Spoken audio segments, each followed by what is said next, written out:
using Ansoff Matrix to develop marketing strategy. What is the Ansoff Matrix?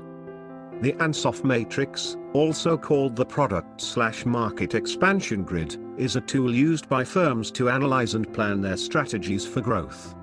The matrix shows 4 strategies that can be used to help a firm grow, and also analyzes the risk associated with each strategy.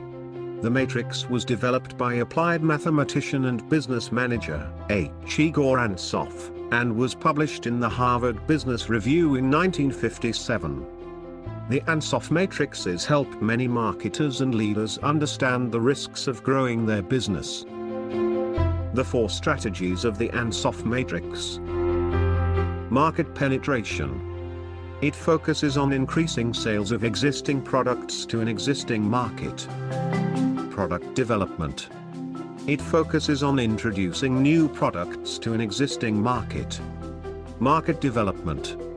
Its strategy focuses on entering a new market using existing products.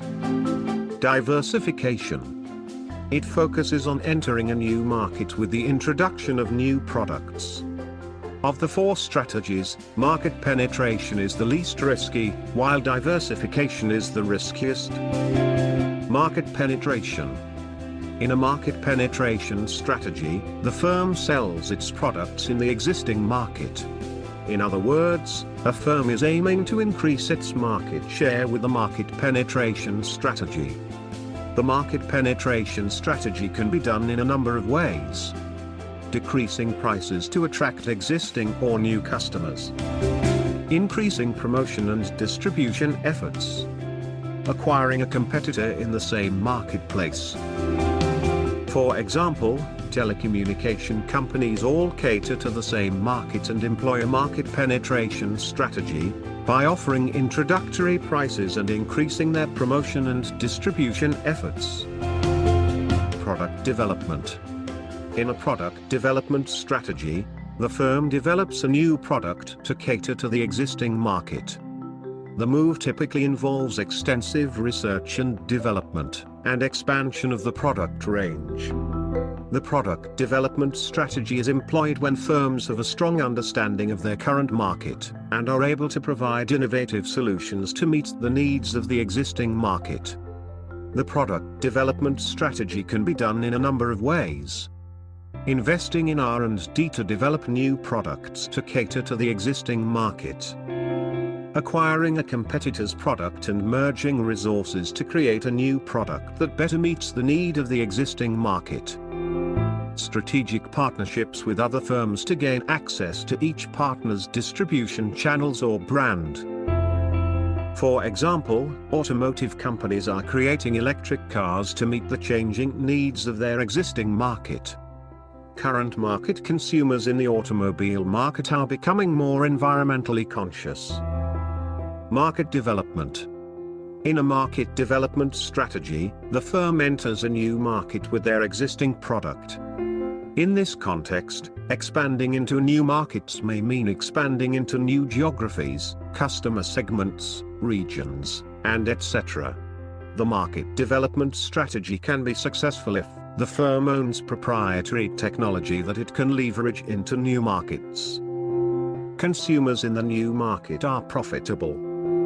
Consumer behavior in the new markets does not deviate too far from the existing markets.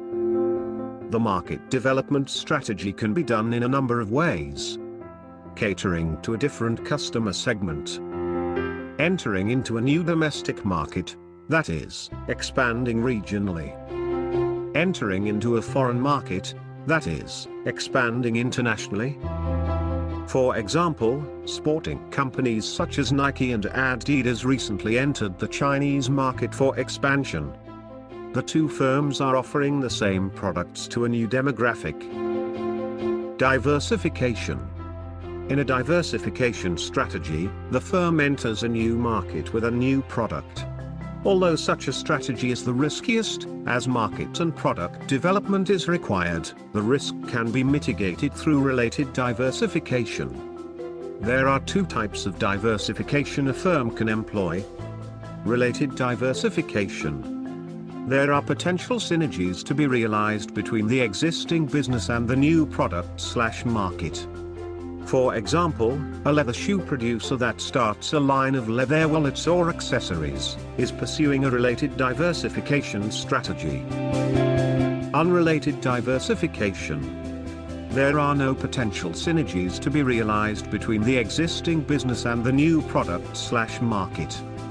For example, a leather shoe producer that starts manufacturing phones is pursuing an unrelated diversification strategy. Managing the risk in your growth strategy.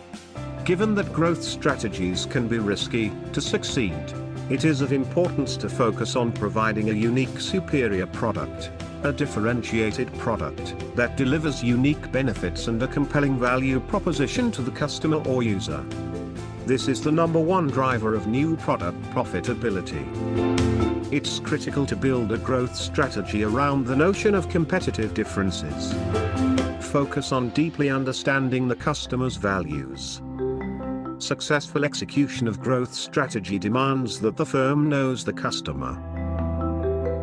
At Talent and Skills Hub, you can be supported by our instructors, academic skills advisors, and mentors for sessions on Ansoff Matrix, other marketing principles, and study skills. You can book an appointment for one-to-one or group tutoring through our website, tshub.com.